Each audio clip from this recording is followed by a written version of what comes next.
Hello बच्चों। तो हम बात कर रहे थे कि जो इन टेक्स्ट क्वेश्चन हैं उनके बारे में। तो हम अब पेज नंबर 126 और 27 पे जो इन टेक्स्ट क्वेश्चन है वो आपके जो क्वेश्चन है वो law of conservation of momentum and Newton third law से रिलेटेड हैं। तो इस चैप्टर में हमने लॉज ऑफ मोशन पढ़े, law of conservation of momentum के बारे में। तो उनसे रिलेटेड ही ये क्वेश्चन है। सबसे पहला जो क्वेश्चन है कि if action is always equal to direction explain how the horse can pull the cart. कि जो बैलगाड़ी होती है या घोड़ा गाड़ी होती है उसमें वो किस तरह वर्क करती है। तो नेचुरल है कि the horse pushes the ground in the backward direction. अगर हम एग्जांपल लें अपना नॉर्मल रूटीन का, कि हम जब चलते हैं तो we also push a ground in backward direction and then the earth exert a force on us and we will move in forward direction.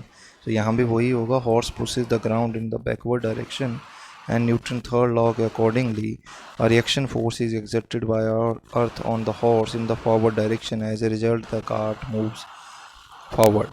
कि जैसे ही हम अर्थ को पीछे की तरफ पुश करेंगे तो उसके अपोजिट रिएक्शन जो मिलेगी according to Newton third law, उसी की वजह से ये horse can pull the cart. Second one है, explain why it is difficult to a fireman to hold a hose which eject large amount of water at high velocity. So this is, hose means a pipe, and a large pipe having a large diameter and which ejects the large amount of water. Fireman means fire brigade वाले जो के पास जो pipe होती है, अगर आग बुझाने के लिए जाते हैं तो उसको होल्ड करना बहुत मुश्किल होता है। ऐसा क्यों होता है? तो ये भी न्यूटन थर्ड लॉ से ही है, ये क्वेश्चन भी थर्ड लॉ से ही रिलेटेड है, क्योंकि जितनी स्पीड से पानी बाहर जाएगा उतनी ही वो एक अपोजिट रिएक्शन देगा पाइप पे। तो पाइप जो है वो अपनी जगह से हिलेगी, तो उसको होल्ड करना जो मुश्किल होता है। तो due to backward reaction of the water being ejected, this is the exact answer, ये आपका आंसर है। And this is the explanation, man a fireman hold a hose which is ejecting large amount of at high velocity, then the reaction force on him ejecting in the backward direction, that is also due to Newton's third law of motion. As a result, the backward stability of fireman decreases, so it is difficult for him to remain stable. So these two questions are related to Newton's third law. Now the third question, this question is related to recoil velocity. हमने ये last topic किया था, last slide होगी आपको जो PPT भेजी होगी, तो उसमें ये है कि this is basically this topic is related to law of conservation of momentum. That means momentum before collision और momentum that is equal to momentum after collision, वो उसका बेसिक पॉइंट है। सो यहाँ भी हम स्टडी करेंगे कि क्या हो रहा है। From a rifle of mass 4 kg, bullet of mass 50 gram is fired with initial velocity of 35 meter per second. Calculate the initial recoil velocity of the rifle. So what will happen कि आपके पास rifle है, उसका कुछ मास है, फिर bullet है उसमें उसका भी कुछ मास है, वो इनिशियल उसकी वेलोसिटी जो है 35 मीटर पर सेकेंड है, तो आपने रिक्वायर्ड वेलोसिटी निकालनी है। तो हमारा यहाँ तरीका क्या रहेगा, सबसे पहले जब भी न्यूमेरिकल सॉल्व करने हैं, try to convert all units into SI system. So mass of the bullet is 0.05 kilogram. Recoil velocity of the rifle is not given here, तो let us suppose it is v1. Bullet is fired with initial velocity v2 होगी 35 metre per second. Bullet initially the rifle is at rest, तो जो starting हुई तो उसमें आपने जो rifle है वो रेस्ट में है, तो उसका जो वेलोसिटी है, इनिशियल वेलोसिटी, बुलेट दोनों चीज़ों की राइफ़ल की वेलोसिटी वो जीरो है, तो initially velocity of rifle is zero. But अब total initial momentum the rifle and the bullet system पहले before firing, so that is equal to zero, क्योंकि वहाँ कोई किसी की वेलोसिटी नहीं है। But after firing rifle gets back in the position, bullet fired in moves in forward direction with very high velocity, and rifle recoils.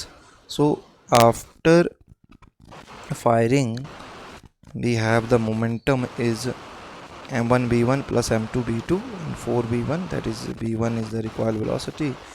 So this will be the answer 4v1 plus 1.75। सो यहाँ जो हमारे पास जो answer आया वो है initial momentum and final momentum, but हमने अभी फाइंड आउट करना है कि रिक्वायर्ड वेलोसिटी कितनी होगी। So you know that according to law of conservation of momentum, the total momentum after the firing equals to total momentum before the firing. So we equate the two equations and we can find out the v1, that is minus 0.4375 meter per second. So आपने ध्यान रखना है negative sign indicate that rifle requires backward, वो पीछे की तरफ हटेगी as comparison to the bullet velocity. So ध्यान रखना है जब भी रिक्वायर्ड वेलोसिटी फाइंड आउट करनी है that will be having a negative sign. Next question जो आपका है वो है that is also related to law of conservation of momentum, and in this question two object of mass is 100 gram 200 gram are moving along the same line, moving with velocity 2 metre per second and 1 metre per second respectively. They collide and after the collision so determine the velocity of second. This is a very easy question. We have to find out the momentum before collision and momentum after collision. You know that momentum is mass into velocity. So total momentum of two bodies before collision, total momentum after collision, ये find out करके आपके पास जो velocity जो change हुई वो आपके पास answer आ जाएगा। But फिर आपने ध्यान रखना है कि we have to convert all units into SI system. ये यूनिट की सिमिलरिटी होनी चाहिए, एक जैसे होने चाहिए सभी के सभी। अगर आप सीजीएस सिस्टम में ले रहे हैं तो सीजीएस में, अगर एसआई सिस्टम में ले रहे हैं तो SI system means metre kilogram second में। तो ध्यान रखना है। अब वैसे आपने कोशिश करनी है, कोशिश क्या करनी है, आपने सभी यहाँ जो भी न्यूमेरिकल करने हैं 9th 10th क्लास में, तो सभी यूनिट को एसआई सिस्टम में कन्वर्ट करना है जो है मीटर किलोग्राम एंड सेकंड। और यहाँ आप फाइंड आउट करके टोटल मोमेंटम और इसको फाइंड आउट कर लेंगे तो हमारे पास जो वेलोसिटी आई that is 1.165 metre per second. ये जितने भी अभी आपने इन टेक्स्ट क्वेश्चन ये डिस्कस किए हमने, ये आपने अपनी कॉपी पे नोट डाउन कर लेने हैं, और मे बी इस वीक या नेक्स्ट वीक आपका इस चैप्टर से रिलेटेड एक ऑनलाइन टेस्ट होगा। Okay, thank you.